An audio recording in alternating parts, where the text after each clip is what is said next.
आलू सब्जी पूरी। आनंद शर्मा के दो बेटे थे। बड़े बेटे कृष्णा की पत्नी का नाम था आनंदी और छोटे कुंज की पत्नी का नाम था नीति। वैसे तो शर्मा जी की दोनों ही बहुएं पढ़ी लिखी, सुरक्षित और सभ्य थीं, लेकिन बड़ी बहू की एक आदत थी जिससे पूरा परिवार परेशान था। बड़ी बहू आनंदी बाकी सारे काम तो खुशी खुशी कर लेती थी, लेकिन सब्जी बनाने से न जाने उसे क्या चिढ़ थी।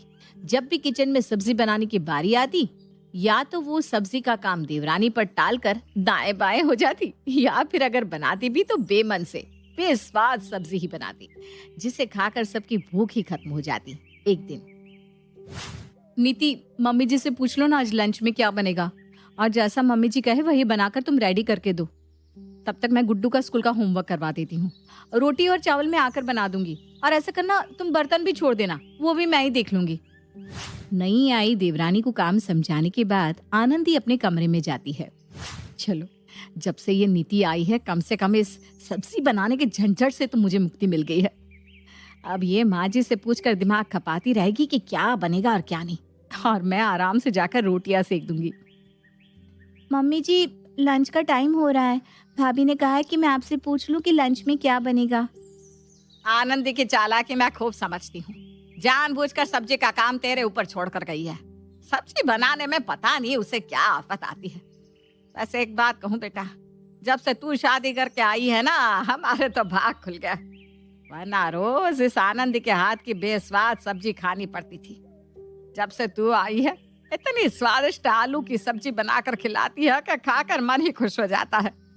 अब तू ना रोज रोज पूछा मत कर, बिना पूछे आलू की सब्जी बना दिया कर लंच में, सब खुश होकर खा लेते हैं, और क्या चाहिए। ठीक है मम्मी जी, आप सत्संग में जा रही थी ना, आप हो आइए आराम से, मैं खाना बना दूंगी। सासू माँ को सत्संग में भेजने के बाद नीति रसोई में जाकर खाना बनाने लगती है। कुछ देर बाद, अरे नीति, सब्जी बन गई क्या? क्या बनाया तुमने? और क्या बनेगा भाभी, सासू माँ ने फिर से वही आलू पूरी बनाने के लिए कहा है। आलू की सब्जी मैंने बना दी है, अब आप फटाफट पूरी और पुलाव बना दीजिए। अच्छा ठीक है, मैं बना देती हूँ, तुम जाओ जाकर अपने कमरे में आराम कर लो। भाभी, मुझे छोले, पनीर, चाइनीज, कॉन्टिनेंटल इतनी सारी डिशेस बनानी आती है, लेकिन पता नहीं माँ जी या बाकी के घर वाले रोज रोज मुझे बस आलू की सब्जी बनाने के लिए ही क्यों कहते हैं। लगता है मेरे हाथ की आलू की सब्जी सबको बहुत ज्यादा ही पसंद आ गई है। अब तुम बनाती ही इतनी बढ़िया हो, मेरा तो देख के मुंह में पानी आ जाता है, और उसके साथ पूरी तो इतनी स्वादिष्ट लगती है कि क्या बताऊं। आनंदी के रसोई में आने के बाद देवरानी नीति जाकर अपने कमरे में आराम करने लगती है, और आनंदी आटा गूंथ कर गर्मा गर्म पूरियां उतारने लगती है। कुछ ही देर में पूरियां बनकर तैयार हो जाती है। नीति, आ जाओ, पूरियां बनकर तैयार हो गई है, सबका खाना लगा देते हैं। नीति और आनंदी मिलकर पूरे परिवार का खाना डाइनिंग टेबल पर लगाने लगते हैं। तभी कुंज और कृष्णा भी दुकान से खाना खाने के लिए घर आते हैं। अरे मम्मी, क्या बनवाया है आज लंच में? बड़ी अच्छी खुशबू आ रही है। मेरी तो खुशबू से ही भूख बढ़ गई। मैंने तो मम्मी को फोन करके बोला था कि नीति से कहकर आलू की सब्जी बनवाना, कभी ये लोग अपने मन से कुछ और बना कर रख दे। खुशबू से तो लग रहा है कि आलू की सब्जी बनी है। हाँ भैया, आपने बिल्कुल सही पहचाना, आलू की सब्जी ही बनी है। अरे आज आलू की सब्जी कहीं आनंदी ने तो नहीं बना दी ना? अगर उसने बनाई होगी तो समझ लो अभी तक जो जुबान पर स्वाद चढ़ा हुआ है ना, वो पक्का आज उतर जाएगा।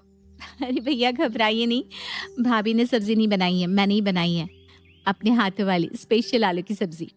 और भाभी ने बनाई है गर्मा गर्म पूरियां और मटर पुलाव। अच्छा, आप जल्दी से खाना खा लीजिए, वरना खाना ठंडा हो जाएगा और सारा टेस्ट बेकार हो जाएगा। बिल्कुल सही कह रही हो तुम। लाओ जल्दी जल्दी खाना सर्व कर दो, मुझे वापस दुकान भी जाना है।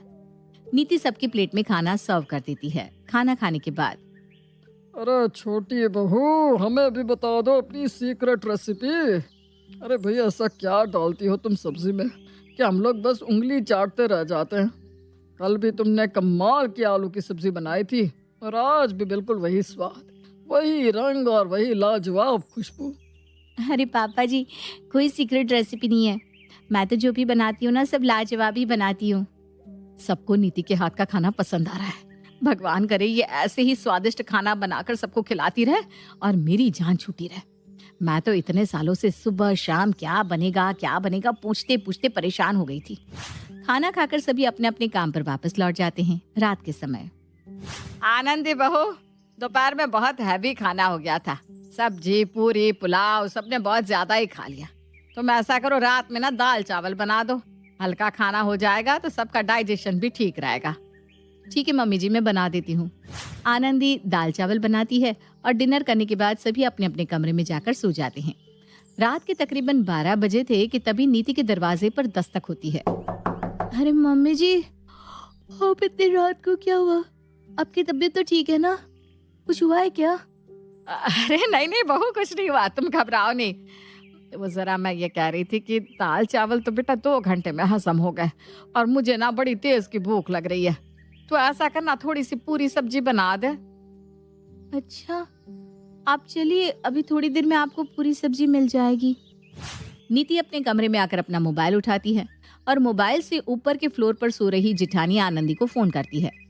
भाभी, मम्मी जी को फिर से भूख लग गई है और वो खाना बनाने के लिए कह रही हैं। अरे नीति, ये क्या तमाशा है? अब रात को 12 बजे को और खाना बनाएगा? आप चिंता मत करिए भाभी, मैंने जुगाड़ कर दिया है। आप बस थोड़ी सी पूरी तल दीजिए, सब्जी का मैं देख लूंगी।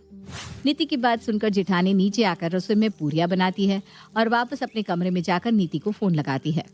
नीति, मैंने पूरियां बनाकर किचन में रख दी है। अब तुम जाकर अपनी सब्जी का देख लो, मैं सोने जा रही हूँ। पहले ही बहुत लेट हो गया है।